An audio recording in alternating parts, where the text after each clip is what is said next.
Olá a todos, o meu nome é José Pereira, sou fundador do Conselhos do Consultor. E o vídeo de hoje é um bocadinho sobre algumas questões que nos têm vindo a colocar e, aliás, como eu tenho frisado nos últimos e-mails, o que nos pediram mais para nós produzirmos conteúdo este ano era sobre investimentos, ou seja, vamos nos focar mais em investimentos e formas de investir em 2021. Até para isso, convidei uma pessoa com muita experiência na área do imobiliário. É alguém que já trabalhou muitos anos na área do desinvestimento dos imóveis da banca, portanto, conhece muito bem esta área. E aqui, de alguma forma, o que é que nós queremos desmistificar e, de alguma forma, colocar em cima da mesa como uma questão que não é muito utilizada em Portugal como forma de investimento no imobiliário, que é...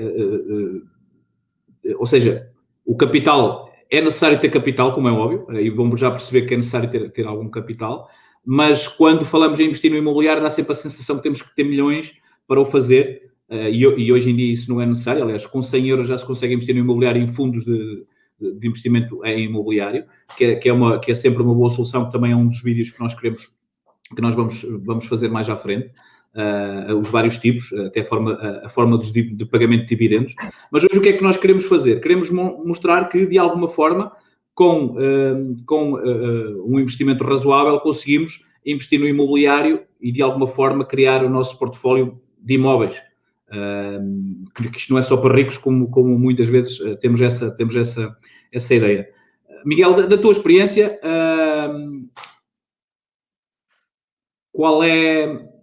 Esta questão que nós estamos aqui a abordar é uma solução que é apresentada muitas vezes aos clientes ou normalmente nem sequer é falada, seja pelas imobiliárias, seja até pela própria banca? Olá, boa tarde a todos. Bem, em primeiro lugar, muito embora o português seja por natureza um proprietário, ou goste de ser e pretenda ser um proprietário, não há tradição, pelo menos de uma forma muito consistente, de as pessoas investirem no imobiliário para rendimento. Isto porque, como tu acabaste de dizer, as pessoas pensam sempre que para investir em imobiliário é preciso ter muito dinheiro, o que não acontece. Na parte da banca, no que toca aos bancos, não é normal neste momento, perdão, eles aconselharem os seus clientes a investirem em imobiliário, porque esse não é o interesse deles. Portanto, eles pretendem ter as aplicações dentro do balanço dos bancos e é evidente que desta forma, aplicando em imobiliário, isso não vai acontecer.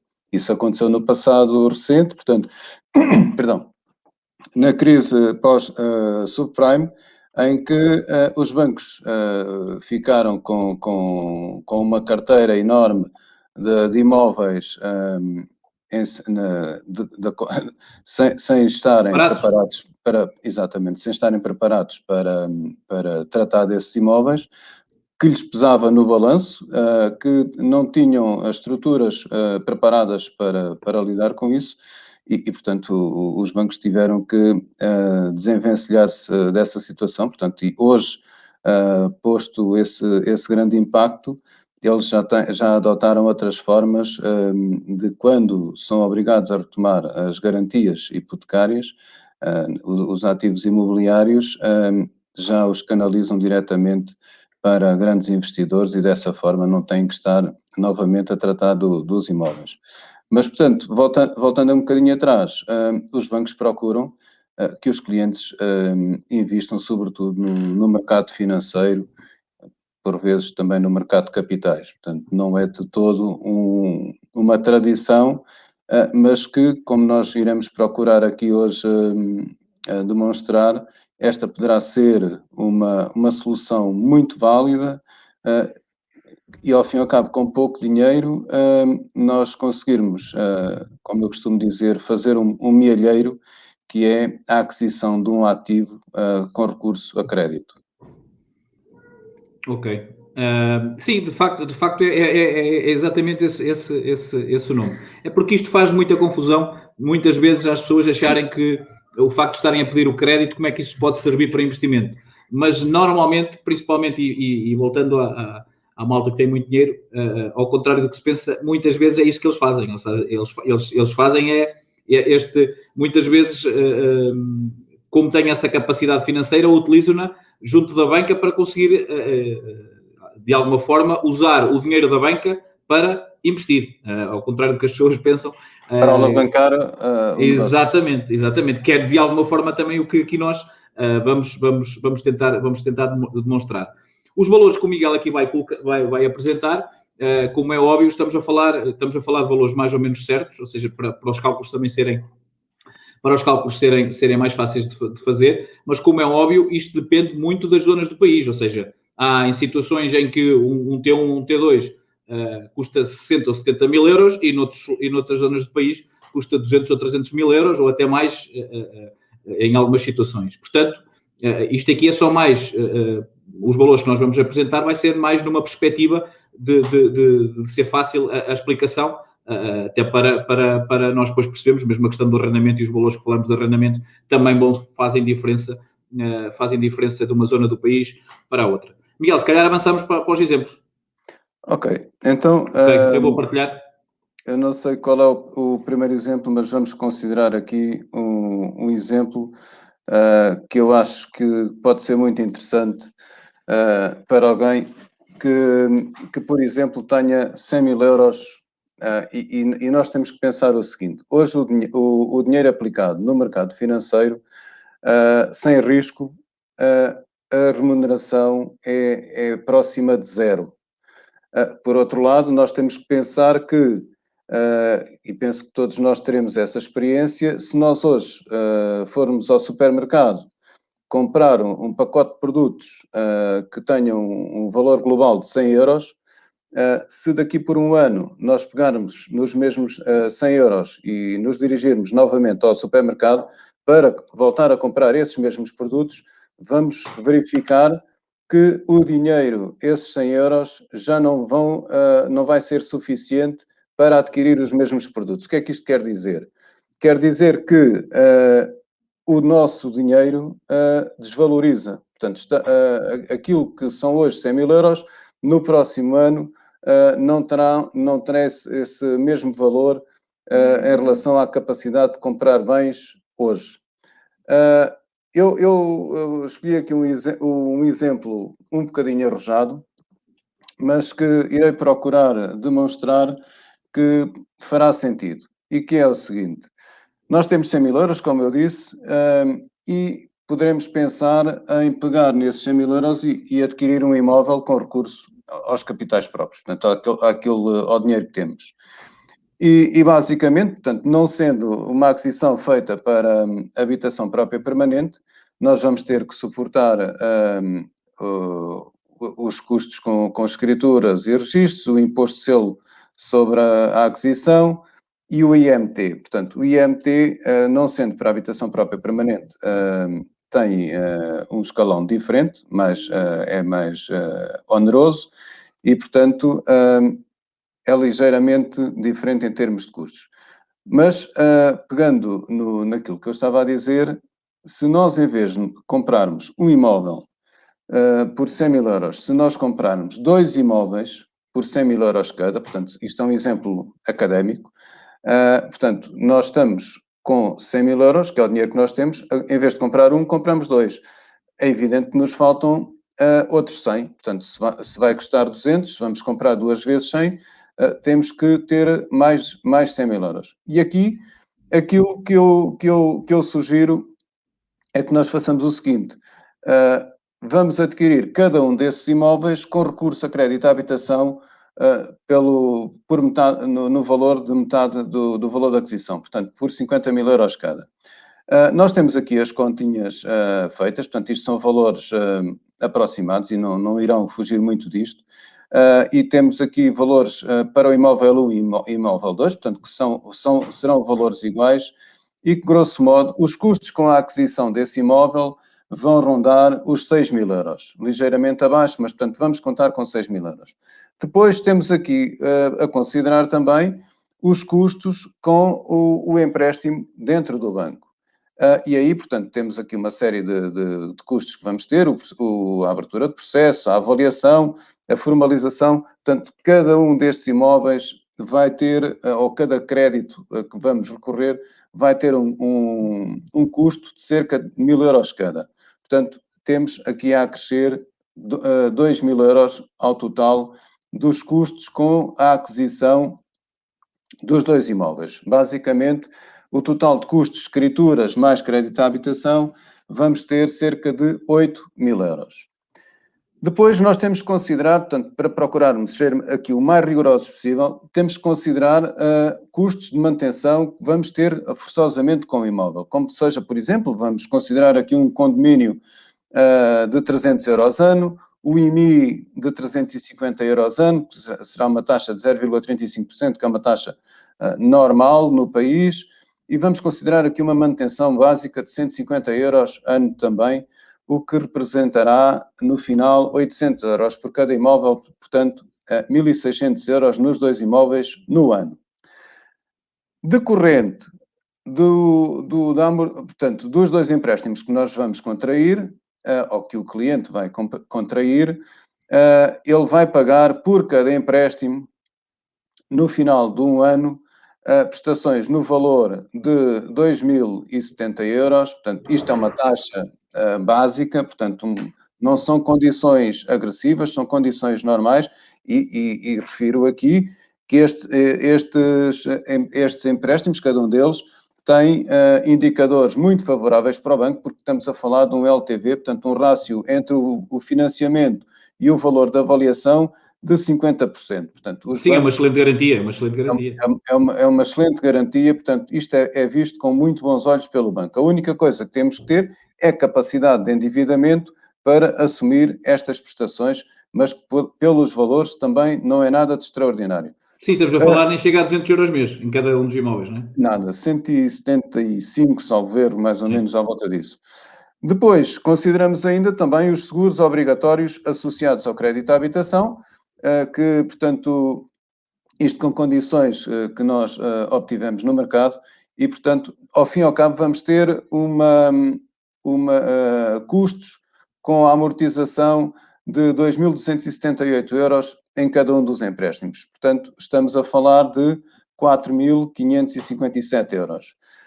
Se somarmos os custos de manutenção com os custos de amortização, temos um total de 6.157 euros. Portanto, estes são os custos anuais que nós vamos ter com os imóveis. Portanto, custos, entenda-se que uma parte desses custos é a amortização dos próprios empréstimos. Pronto, depois agora temos que considerar quais são as receitas que nós vamos conseguir obter com estes imóveis. Portanto, isto em valores de mercado, valores, diria eu, relativamente... Sim, porque aqui desculpa interromper, Miguel, aqui estamos a falar de adquirir para arrendamento, ou seja, exatamente, o benefício vem do arrendamento, exatamente. Exatamente, portanto, nós estamos a investir para irmos obter um benefício financeiro com o nosso investimento. As rendas que eu considerei aqui, 450 euros mês, portanto, para um imóvel de 100.000 euros é um valor, digamos que normal, o que se vai traduzir em rendas anuais de 5.400 euros para cada um dos imóveis, rendas brutas. Deduzindo o IRS, à taxa liberatória, portanto, dos 28%, vamos ter 3.888 euros rendas líquidas por cada imóvel. O que é que isto quer dizer? Quer dizer que vamos ter receitas de 7.776 euros e vamos ter custos de 6.157 euros. Ora bem, nós, se formos fazer a diferença entre as receitas e as despesas, vamos ter um resultado líquido de 1.618,56. Portanto, nós para obtermos estes 1.618 euros de rendimento, tivemos que investir 108.000 euros. Portanto, se dividirmos os 1.618 por os 108, que é o valor da aquisição mais os custos com essa aquisição, nós vamos ter, no fim disto, ainda uma rentabilidade líquida de 1,5%. Isto é, estando a pagar os empréstimos, estando a construir um património, porque ao fim e ao cabo, nós, no momento, nós duplicamos o valor do nosso património. Portanto, o nosso património deixou de ser 100 mil euros para passar a ser 200 mil euros, muito embora tenhamos que ir amortizar os empréstimos, mas nós ainda nesta situação, portanto, a amortizar aquilo que pagamos, todos os custos incluídos, ainda ficamos com 1.618 euros ano de lucro, vamos chamar-lhe assim. Agora, o que é que nós temos que pensar também? No final do empréstimo, este empréstimo é para um prazo de 30 anos, eu esqueci-me de referir isso. Daqui a 30 anos, quando nós terminarmos a amortização do empréstimo, nós vamos ter não 100 mil, mas 200 mil, isto se não houvesse valorização do parque imobiliário residencial. Sim, isso é importante. Eu acho que é muito importante. E só para dar esta nota, nos últimos 10 anos, a valorização do parque residencial foi de 40%. É evidente que ninguém pode garantir que os imóveis habitacionais vão valorizar 40% em cada 10 anos, mas se nós pensarmos, nós com toda a certeza sabemos que nenhum imóvel que tenha sido adquirido, imóvel habitacional, em condições normais, numa localização normal, sem que tivesse havido qualquer ocorrência que viesse a prejudicar o valor desse imóvel. Qualquer imóvel, dizia eu, que nós tenhamos, ou que tenha sido adquirido nos últimos 30, 40, 20, 10, 5 anos, hoje tem um valor superior. O que é que eu quero dizer com isto? Para além de nós estarmos a fazer uma poupança, e portanto, e nós inclusive, mas eu deixo isto para ti, Zé, que eu sei que tu gostas muito de falar nesta parte, nós ainda podemos utilizar este dinheiro para outra coisa, que o José já vai fazer essa referência. Nós duplicamos o nosso património, portanto, é um património real, e tivemos sempre uma taxa de remuneração do nosso capital muito superior àquilo que existe hoje no mercado. Zé, já falei muito tempo seguido. Não. Quando se está a falar bem, eu nem gosto de interromper, gosto até de ouvir e de aprender, porque apesar de nós termos falado sobre isto e eu ter a ideia mais ou menos na cabeça, é sempre importante ver os números. Até porque há aí uma outra situação que tu falaste, que é a questão dos 40% em 10 anos. Portanto, se nós dividirmos por 10, ou seja, os 40% por 10 anos, estamos a falar de 4% ao ano. Se fosse assim linear, mas é assim que as contas que temos que fazer. Portanto, estaríamos a acrescentar 4% a esse 1,5%, certo? Portanto, estaríamos a falar de 5,5%. Sem capitalização. Exatamente. Portanto, estamos a falar que hoje em dia é quase impossível conseguir estas rentabilidades, a não ser com fundos em que o risco é muito maior do que me parece daqui, até porque há aqui duas coisas. A partir do momento em que nós estamos com a liquidez, ou seja, estamos a dar uma garantia tão grande ao banco, mesmo que a gente precise desta liquidez, facilmente vais ao mercado vender o imóvel, porque tens uma margem enorme, não é? Mesmo para se valorizar, tinha que ser mesmo, aliás, estava o país para fechar. Portanto, não acredito que isso possa acontecer, embora possa acontecer, e é bom nós também colocarmos isto aqui em cima da mesa. A questão que tu falavas e que me é muito cara, de facto, é nós pegarmos neste rendimento e amortizar aos créditos. E aí, cada ano, no fundo, é quase o juro composto, não é? Eu, cada ano, vou estar ainda a valorizar mais, ou seja, eu, cada ano, vou ganhar mais em cima deste negócio, porque vou amortizar. Ao estar a amortizar, vai diminuir também a minha prestação, portanto, os meus ganhos vão ser de maiores e, provavelmente, em vez de 30 anos, vou pagar em 15 ou 16, depois depende também, posso querer amortizar até mais, mas pronto.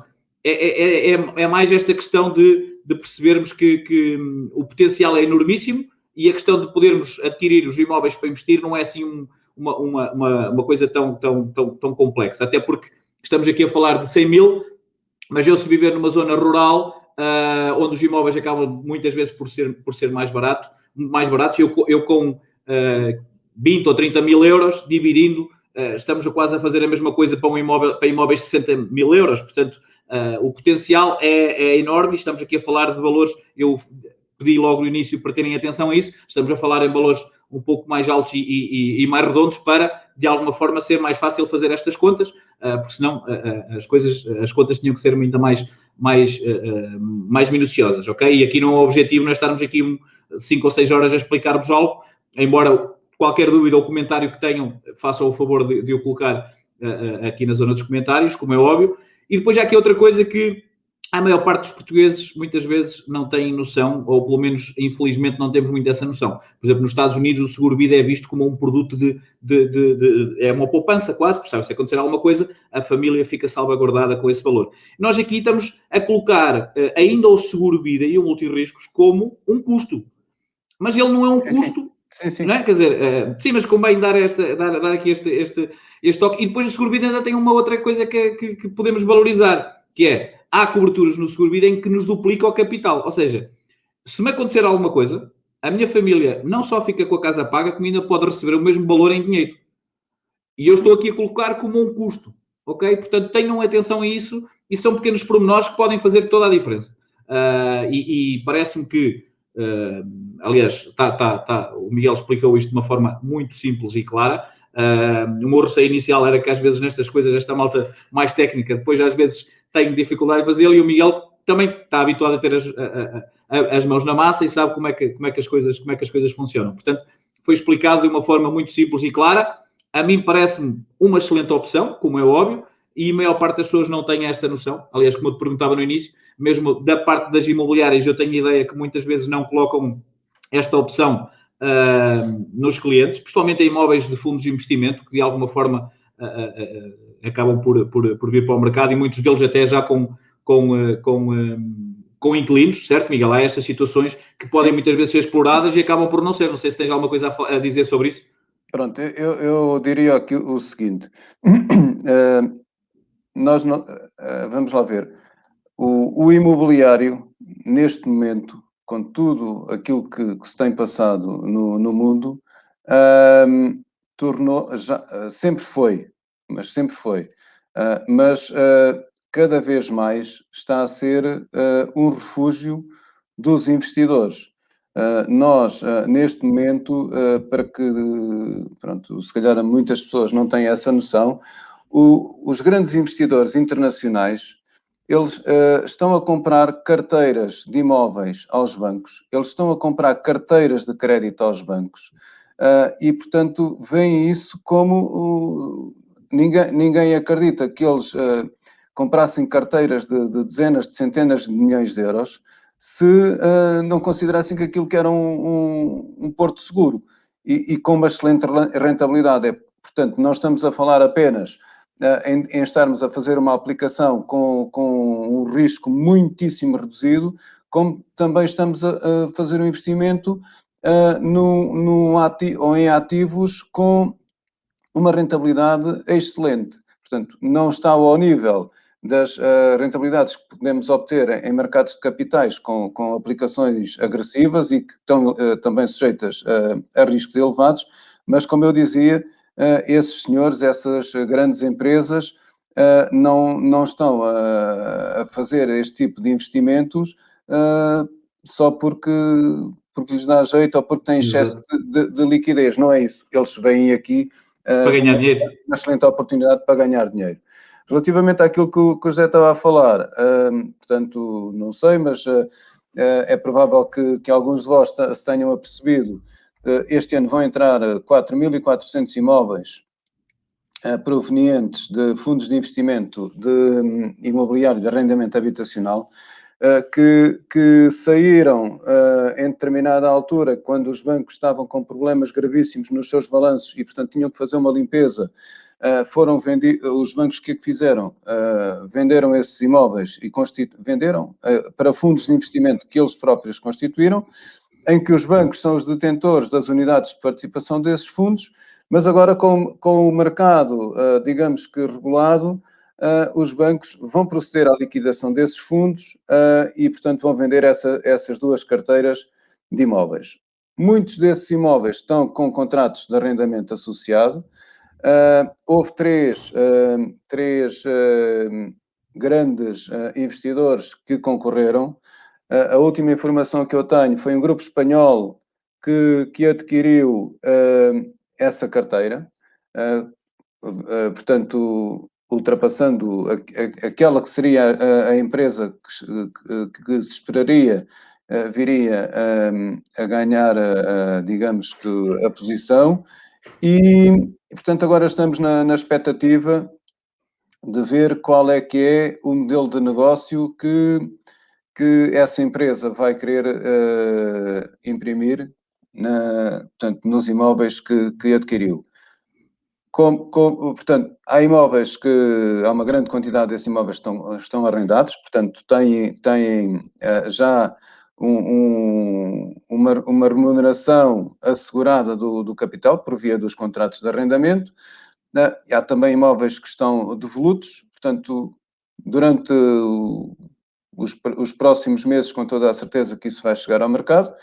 E portanto, a nossa empresa, cá estará também para tentar ser parte do negócio, quer na comercialização para o comprador e utilizador final dos imóveis, quer no ponto de vista dos investidores, do pequeno investidor, sobretudo, que é disso que se trata, que queira, conforme nós aqui estivemos a tentar demonstrar, adquirir um imóvel para construir um mielheiro, um aforro, em que eu tenho aqui outra situação, José, que eu gostava de partilhar. Sim, mas deixa-me, antes disso. Sim. Antes disso, vocês então vão ter acesso a esses imóveis, é isso que me estás a dizer? Esses imóveis, de uma forma ou de outra, chegarão ao mercado. Portanto, vamos ver como é que os vamos tratar. Ok, não é só para... Daqui a um bocado vou ter aqui a malta a perguntar os teus contactos, portanto, prepara-te. Em função daquilo que o próprio investidor entender. Portanto, sim, ok. Há dois pontos de vista, ou ele quer fazer isto numa ótica de mais-valia ou numa ótica de rendimento. Portanto, temos que ver como é que eles se irão posicionar. Ok. Desculpa interromper-te, não sei o que é que ias dizer. Não, havia aqui outro exemplo que pode funcionar mais como uma... Queres partir? Sim. Força. Isto é o extremo. É nós adquirirmos um imóvel com recurso a 100% de financiamento. É evidente que isto não é possível para qualquer cliente, mas é possível para qualquer cliente que tenha uma boa capacidade financeira em termos de taxa de esforço para contrair crédito. Nós temos condições para financiar, sob a forma de leasing imobiliário, até 30 anos, imóveis habitacionais.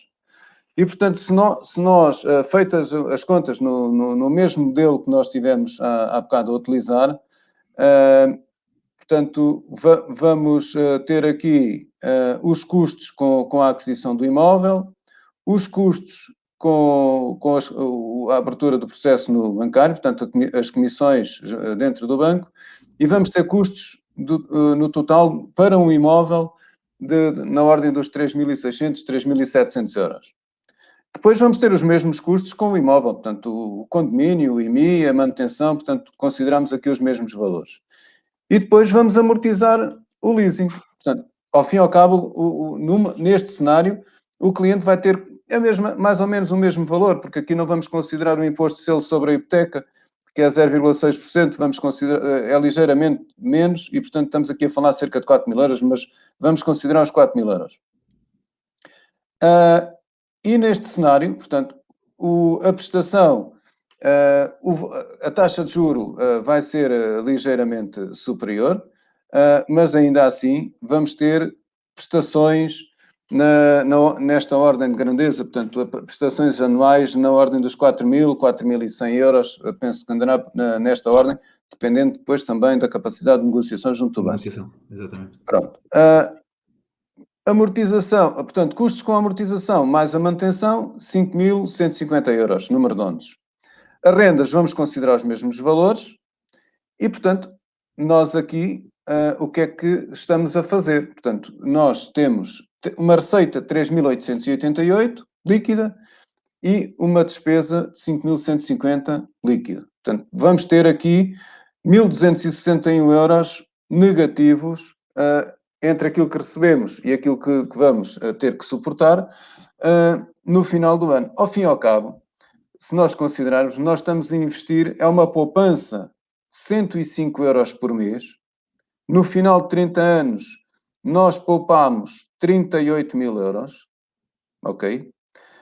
E com essa poupança, os 38.000 euros, mais os 4.000 euros aqui com o custo, os custos da aquisição do imóvel, portanto, nós fizemos um investimento total de 42.000 euros, ok? E vamos ter um património superior a 100.000 euros. Porque a valorização do imóvel Sim. vai com toda a certeza, ser superior a 100.000 euros. Portanto, é disto que nós estamos a falar. Portanto, nós temos que, para além das prestações, nós já sabemos, vamos ter que meter 100 euros todos os meses. Mas vamos ter um património, acho que isto também é um modelo muito interessante para quem não tem neste momento a capacidade de ter dinheiro para fazer, para entrar com capitais próprios no negócio. Ou não tem, ou então não tem o dinheiro e não o quer colocar e quer de outra maneira, portanto isto depois...